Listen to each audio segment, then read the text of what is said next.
as the Buffalo. You know, Shogun and Taki have been two of the players to do it the most at MSI too. Even when Buffalo lost their game versus T1, their bottom lane sent a message to Gumayusi and Keria telling them, guess what? People may be heralding you as the best bottom lane in the world, but you're nothing to us. They 2v2 killed them many, many times. It's going to start out with jungle, though. I like opening most drafts with jungle early, so you don't have to show anything. Viego, I've really cooled off on. I actually prefer the Lee Sin side of it, though. We'll see what Oner goes with. He has pulled out multiple Vi picks as well against them, so we shall see. Interesting to track. Of course, I like it in the sense that you are taking away from Oner, who I think has been the best performing Viego alongside Wei. But Wei, though, Yeah, Wei and him. He and Wei are obviously the two that I would like, okay, you can always pick this. Everyone else, it's a bit more of a question mark for me. But the Gwen, no surprise, Gwen, again, feels like the premier safe blind pick top laner. TF, so, don't love it, but it is an incredibly powerful champ. To you, has TF been a bait pick? Because this has been a debate going around. I definitely love having that map priority, being able to go up, especially to a Gwen lane, get early pressure up there, or protecting Gumayusi and Keria. But it has not found that much success and has had so many answers. You know, Silas, Galio have had significantly more success. And if the Buffalo lock-in Camille plus Galio combination, that is definitely one of my favorites. That is so easy to use, so easy to coordinate. You don't even have to say anything. The entire team knows. Jump in, go straight towards this Camille Galio combination. You will be able to delete a carry. Yeah, now we can see Xayah would be the best possible answer to this. It's one of the few that has anything to say about that combo. Exactly. It's like, please let me get my R off. Well, and I think this makes the Viego better as well, this combo on the opposite side, because it's so much more likely that you just blow someone up to start the fight. The Viego can get resets and keep things going, and we've seen Viego's opting for more tanky builds. Obviously, Divine Sunder into some sort of tanky item. Some people with the more aggressive Death Stance option, some people with the less aggressive Dead Man's Plate. But Ezreal, Rakan now going to get taken off, wanting to limit some of the defensive options from the side of Saigon Buffalo. But I would love to see something explosive. We know we have the Saigon Buffalo top side, or at least can assume that we do, short of the Galio support pick. But I would really love to see some crazy aggro bot lanes up against Gumayusi and Keria. I mean, Tristana is floating around here. With the Ezreal ban, though, Kaisa following up on these combos is always great when you have dive. Kaisa, one of the best to go with turbo dive. Senna is probably a better ban to take away. I really feel like there's so much you can do with a Senna, and you could even flex around this Galio too. A fed kind of bottom lane support Galio, getting extra money would give them more options. So Senna ban, I actually really like that. Ooh, Ouster. I'm riding a little bit high on the Nocturne performance last game, and I see the amount of semi-globals, and I see the potential here for an Oner Nocturne. I just want to call it out. Nocturne is another way where you can actually have some counterplay against Camille Galio. Because if you use it really early, then you can deny the initiation from that team, and it gives you an opportunity to try and use your double combo with Twisted Fate plus Nocturne. So I do like that call out. Doesn't seem like it's going to be the direction that T1 want to go, though. Poppy, obviously much more utility-focused champion. Love having the steadfast presence. Didn't love it with the G2 comp. We didn't have any priority ejections with the champ. Didn't have really any interrupts either. So hopefully for T1's sake, Oner can have a better use of it this time around. There's our Kaisa for the dive to really complete the turbo dive comp and give Shogun a lot more possibility for getting that spotlight. We've already seen with his play. He does not hesitate to jump in with the killer instinct, no matter what AD carry he is on. And to round it out, we would love some more initiations. Some Nautilus action would make perfect sense. But it's going to be full team fight. I like it so much. Because, Kobe, here's the problem with Nautilus. Gwen, immune. Xayah goes up in the air. It stops so many of the characters that you want to hit can ignore the Nautilus. But if you get those cooldowns out of the way, then Galio Camille, is in the open, is free. I do love, Taric, though, just gives you more time to utilize it. It's like, okay, we're locking you in the cage, and then we're also all immune to damage. I like it, and I like strapping a stun to the back of a Kaisa a lot, especially in mid-game, especially Twisted Fate. Yeah, he gets to hold most characters at an arm length, but a W hits him from downtown, a Kaisa zooms in with a stun on her back. It's a dead TF. Very good second counter initiation pick here, though, with the Renata. Renata best picked into full dive teams, best picked into melee heavy teams, and this is definitely that. you will get very good use out of this ultimate. Keria was one of the first players to jump on this champion, started spamming it, so excited to see what he can do with it.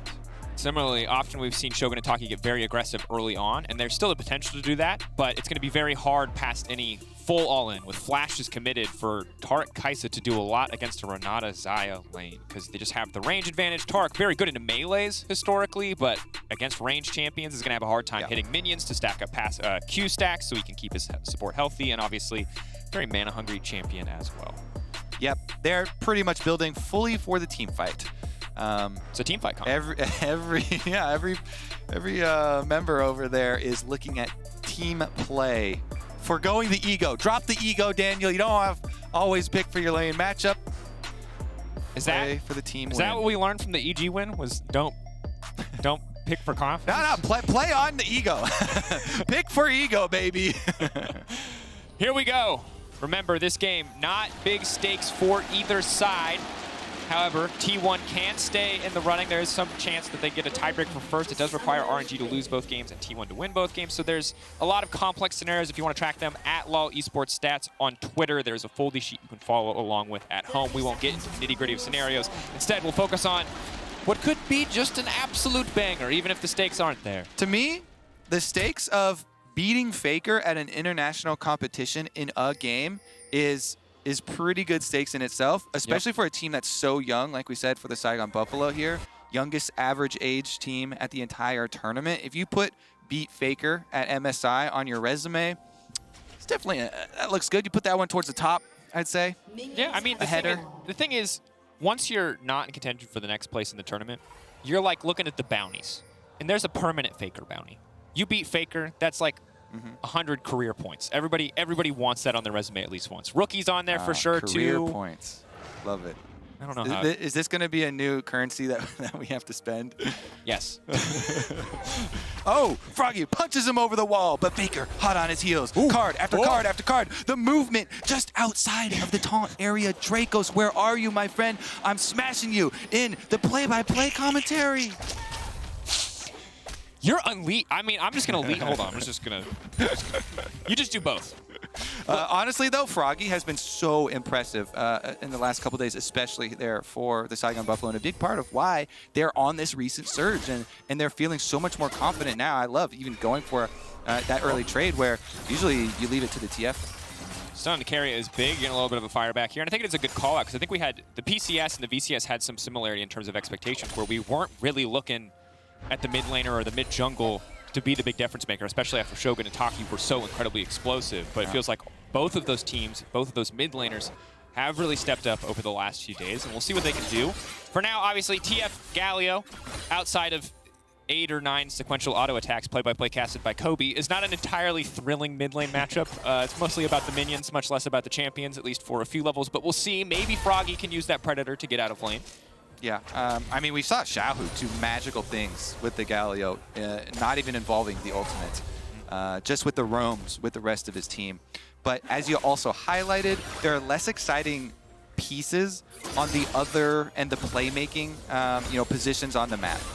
For junglers and supports, both of these supports, well, never mind. Hold that That's back. a kill. Taki flashing back. Oner gonna go down. Keria grabbing the kill.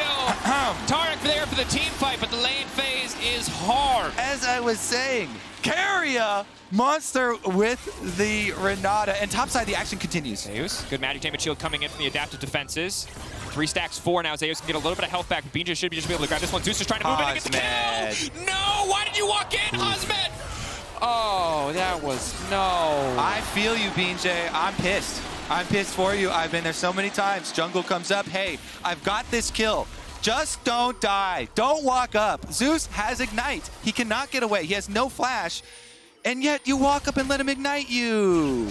Not a good look.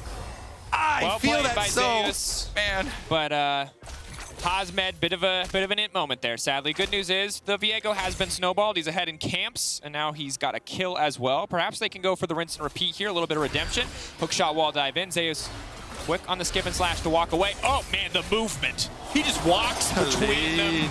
Sup, clown? I'm gonna school you again. That's for a proc. Zeus. There's not enough movement for that one. He was good. He went back in for round 2. Kobe, what is happening with the top laners in this game, I love this. Dude? So, our theme of drop the ego, yeah, not going to be the case. No. Every lane but top lane? Yes, but top lane, the ego is alive. Hasmed walks back in for no reason. I think Zeus walks back in. even top laners would agree that top laners have the biggest ego in League of Legends. It's either that or AD carry, I feel like. I think we need to get a poll up. Bigger egos, AD carry mains or top lane mains? Honestly, I feel like it's the top laners. And we saw it swing both ways there. Zeus goes back in. Wanted to make him look silly again, but in the end gives the kill back, and you can't be giving money over to the Saigon Buffalo. SKT still have a fairly comfortable lead, but now 2 kills onto BeanJ, and last time BeanJ got this much success early on, he was on the Gwen, and they won the game. Kobe, I've been informed we actually cannot get a poll for bigger egos between AD carries and top laners. Well, I'm just going to be the only vote then. Since there's 2 of us here, we both get to vote. Here's the poll. I vote for top laners. Don't do this to me. What's your vote? What's your vote? I'm being peer pressured into top laners, but I feel like in game it's the top laners right now, but from speaking to players, 80 carries. That's what I thought. They like a lot of resources. That's what I thought. You know? All right. I was bullied. That's what it was. Yeah. Okay, so the real answer is it's us junglers, and we're just like. It's always about you guys. I'm projecting hard right now, huh? Okay. Meanwhile, it is going to be a tale of level 6s for the mid lane. Finally, we get to unlock some of these playmaking mid lane abilities here. Ultimates available for Froggy and Faker. They're trying to bait. They walked up. Maybe faking the roam, hoping to catch Faker. I'm a frog. I'm a chicken. What am I? It's hard to say. It's a frog in a chicken suit. That's the true answer. There we go. That's a biology class experiment I never did. All right, Oner comes to play as well. Who's going to bait who into a fight? Looks like it's going to be top lane again. Early moment here. Faker is halfway up the river, though, and that's far enough for Twisted Fate, so BeanJ knows he can't go for it. And big. I feel like BeanJ really wants that level 6, obviously the ability to be unstoppable, and that ultimate gets him out of so many difficult situations. So we'll go back to his clear. About even with the Poppy now, but obviously way ahead in gold in terms of kills. And as expected on the bottom side, Taki does continue to suffer. Range advantage for T1, champ advantage for T1. Taric is... Bottom lane canyon, what the heck? We're having fun, Daniel, looking at the top lane. Guess what? Looks like, ego or not, Gumayusi is turbo blasting bottom lane after the early kill there from Keria. My God, and I got that CS. Yeah, I don't want... The problem is the champion. Taki can't, and thus the enemy team just AFKs. Taric just does not do anything against these 2 champions. He dies under tower. He dies under tower. What was that? He builds a tier. He took the handshake. Yeah. You don't want a handshake. You want to stay away as the Taric. So things might get a little bit better once we get to level 6, once there could be some jungle attention down on the bottom side. But for now, red buff taken away. BeanJ, no, yes. Does manage to get it. Oner wants to knock him into the wall. Knock back on the blast cone, that was huge. It allows him to just ult out to safety. But here comes Faker. Faker going to be isolated in the 1v1, though. BeanJ, if he sees this opportunity, maybe they can get something done. Galio coming in as well. Froggy instantly going to retreat.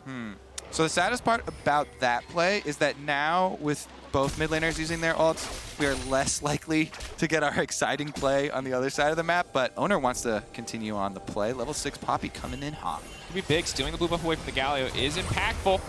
BeanJ is going to take that one out quickly. All sides retreating down to the top lane tower, and Faker can roam back to mid lane. Renata's there as well. Keria roaming up. Taki coming in too.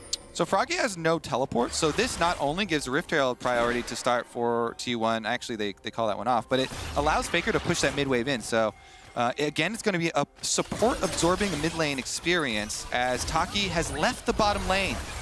Decided the best way to fight a double range matchup as Taric is to leave. Which I think is the right call, except he does need some XP and he's going to have to take it from somebody. You know, Shogun's going to get that time to farm isolated. The difficult thing right now for Saigon Buffalo, while they are going even in kills, is that Hasmed might be in trouble here. Flash in, Oner going to knock him into the wall. Good Camille ult in response, but here comes Zeus. Hasmed gets burned down. Clean kill pickup for T1, extending the gold lead to 2,000. All right, this is going to be a difficult Gwen to deal with. The biggest problem, of course, is still going to be bottom lane. Gumayusi here on the Xayah for the Buffalo to deal with, but it's not going to make matters any better for the Buffalo. And Zeus is going to be able to get at least one turret play. Gwen's actually really good at taking them. Stun. Sidestepped. Guma still stepping forward. He just does not care about the Taric. Taki, though. Where's BeanJ? Maybe they can get something done. Guma very low, but he has the heal, he has the flash, he has the ulti. There's just no way you can kill the Xayah. Yeah, very, very confident movement here from Gumayusi. No extra threat from that Taric, so able to fight them off. And they retain vision control of the dragon. Not gonna, overplay their hand. But it is gonna be another shove in here for the T1 bottom lane. And I mean, Shogun has very little mana also to stick around with. It's hard for him to clear waves. Galio, though, Galio roaming halfway down. Maybe Froggy can cover something. BeanJ goes straight in. He's got flash ults. Shogun really doesn't have enough mana, I think, It's too much counter. I mean, this is, again, why we love tracking meta here at MSI. If so many teams are going teamfight dive, then the teamfight counter dive and disengage comes in big. If you've got Renata and Xayah, it's basically the premier counter initiation bot lane duo. Xayah can have safety with her ult, and Renata can make you start hitting yourselves. Yeah, it's or each other. Yeah. I mean, the thing right now, Kobe, is that the kill traits have felt relatively even. And admittedly, top side was super bloody, but also super messy. But bot side is just building such an individual crushing advantage. And yes, BeanJ is strong. 2-0-0, ahead in CS. TY MasterCard. But MasterCard, as you're highlighting now, that's a gale force for that Xayah. Keria and Guma are going to be such a massive, massive problem for Saigon Buffalo to deal with. We know that their composition is built for team fighting, but the way T1 is playing right now, their lead may be insurmountable before we even get out of the laning phase. I for sure would bet a large sum that the first Gale Force from Gumayusi is used towards enemy champions, not away from them. It is used for the burst damage. Let's take a look at this one, though. I might be eating my words because Brush Gank. Keria. Smells him. Smells What's up, Viego? You know, I think Viego would have like a rotten kind of smell, you know, all that undead action going on. I thought he'd be kind of scentless, but that is a good point. Yeah. Keria, the fact that Keria can smell that through the gas mask, though, is very like he has to be very stinky. Actually true. Keria. What else can he smell? That's the question. Another handshake knocked into the wall. Hasmed. Ooh, so much burst damage. The Camille in trouble now, but they're kind of out of damage at this point. Taki coming in. Is he going to be forced to use the ultimate? Viego coming into the backside. Hasmed going down, but are they going to focus on Taki instead? Level 6 Taric. Got him. They will back away, but now it's just more free time for Guma to farm on the top side of the map and take a few more plates. Faker with the hand of Midas here. Gold card turns Hasmed into golds for himself. And that's the easiest kill secure that we've seen all day. Yep. Oh, Keria.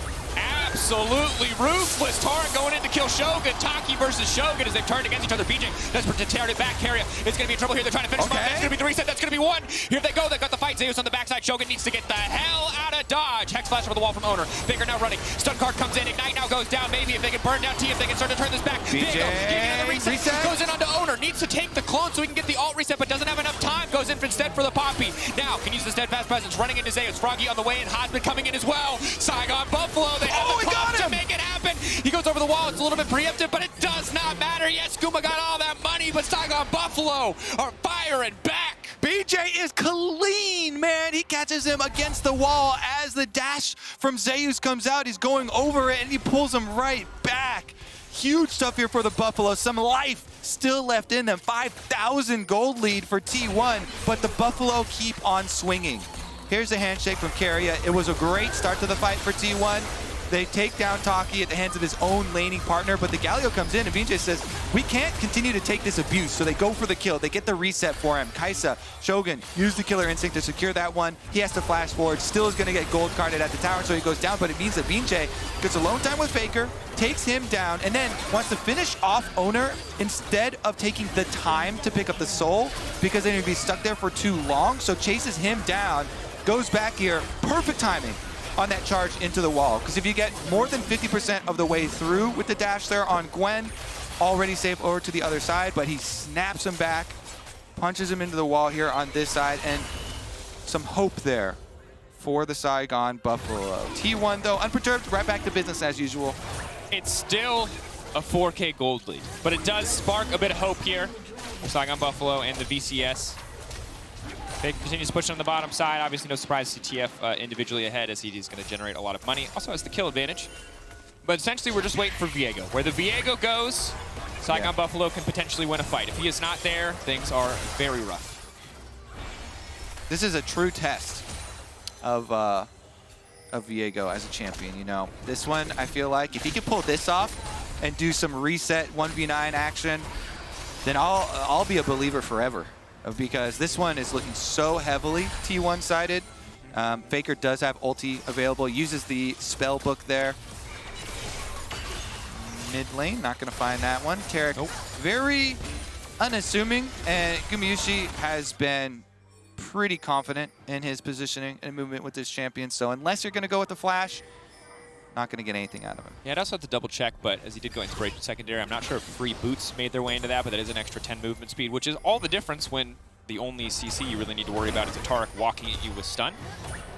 So the little things. Faker and Guma, though, you can see well ahead of the rest of the map when it comes to gold. BeanJ, the only member of Saigon Buffalo in that top 3 in terms of value.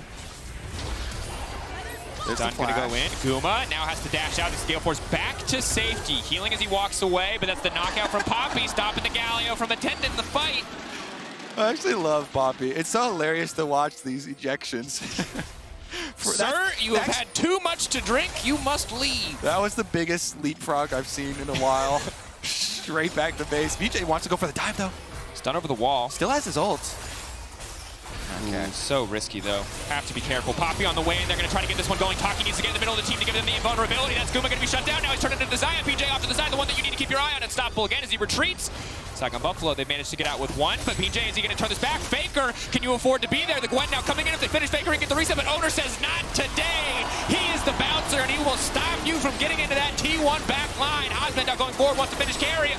He's so desperate for blood, but he just gets cut down. T1. Say not today. You may have won a team fight, but you can't go diving between turrets against us. Faker with the Twisted Fate ultimate chases them down for the extra kills. And T1 right back on top. They've got full control of the map as well. Rift-Trailed recall going off. They're just honestly waiting for more objectives to arrive to the map so that they can take them. Here's another look at it, though. They go for the full combo inside because Gumayusi already used his ult.